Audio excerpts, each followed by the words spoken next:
A severe weather system bringing hail, wind, dark clouds, and in some cases tornadoes, and now threatening some 26 states. Our meteorologist Karen McGinnis is tracking the storm from the CNN Severe Weather Center. So Karen, give us an idea. Where is this storm? What's it doing? Where are these tornadoes just kind of dropping out of the sky? They are moving so rapidly that it's very difficult to keep up with all of them. We've got a team of meteorologists in the Weather Center, and about 19 million people were in that high-risk area that the Storm Prediction Center issued. That it was only the sixth time since the late 80s that they've issued a high risk during the month of November. This is the area we were talking about. This is moving and shifting very rapidly, and in its wake, we've seen lots of tornado reports, 58 reports of tornadoes. Now, the local National Weather Service will go out and evaluate it. It could be one cell that touches down in several different areas, and I'll give you an example of that. Here is Peoria, Illinois. This is Pekin. This is what we saw where all that damage took place. Also, we had reports coming out of Peoria of quite a bit of structural damage there. Also in Washington, what I think happened is that a supercell moved across Pekin, the southern suburbs of Peoria, then up towards Washington. So it may have touched down in Pekin, may have touched down in that southern suburb, and then touched down in Washington. Or it may have stayed on the ground for that length of time. We just don't know. We'll have to take a look at some of those storm tracks. But right now, all the way from Fort Wayne to Muncie to Indianapolis, this is where we have tornado warnings. But Fred, there are 8 states now that have tornado watches out. The entire state of Michigan, all of Indiana, portions of Ohio, into Tennessee, extending all the way down into Tennessee. And we'll watch this march towards the east over the next few hours. It's a very dynamic weather system. We had a high wind report of 86 miles an hour at a suburb just outside of Chicago. All right, here we go. Where you see these red shaded areas, these boxes, those are the tornado watches.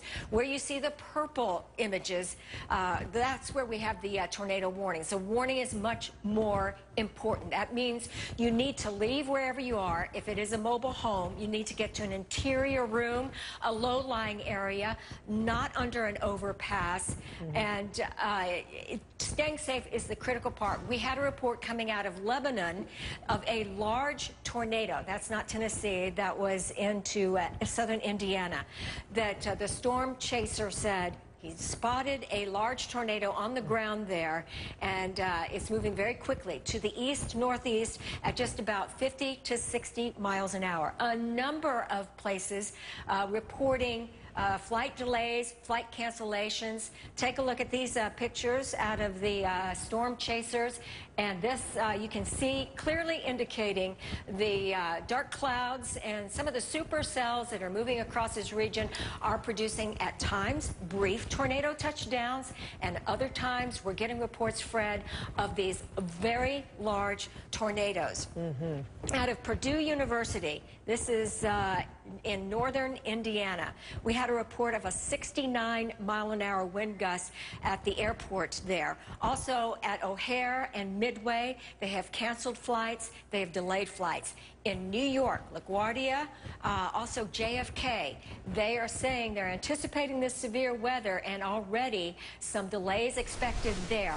Also extending into Atlanta, not because of the severe weather, but there's low visibility. So as we go into the late day Sunday traffic, people trying to get back to, you know, where they work or going to work, it's going to be very problematic. Here you can see, I'm not exactly sure where this is St. Louis, and you know, I've covered a lot of hurricanes, as have you, and when I first saw these images, I thought those look like hurricane force winds, and come to find out, in some cases, there have been reports of hurricane force winds where this system has passed through. Not sure if that looks like 74-mile-per-hour winds there, but it certainly looks very serious and very gusty. Well, winds like this are capable of, you know, bringing down tree limbs, trees. Now, there's a particular gust there.